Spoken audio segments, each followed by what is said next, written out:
Hey everyone. If your Wi-Fi isn't working on Linux and you've already tried everything, drivers, fixes, different distros, but nothing worked, then this video might save you a lot of time. So here's what happened to me. My Wi-Fi worked perfectly fine on Windows, but on Linux it just wouldn't work properly. I tried almost everything, reinstalling drivers, switching driver versions, even changing Linux distributions, but the problem was still there.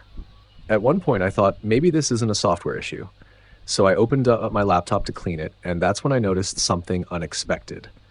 Two pins on my Intel AX200 Wi-Fi module were slightly burned and not making proper contact. So I carefully cleaned the pins and made sure the module was properly seated and connected. After that, I booted back into Linux, and just like that, the Wi-Fi started working perfectly. So yeah, sometimes the issue isn't software at all. It can be a small hardware problem that's easy to miss.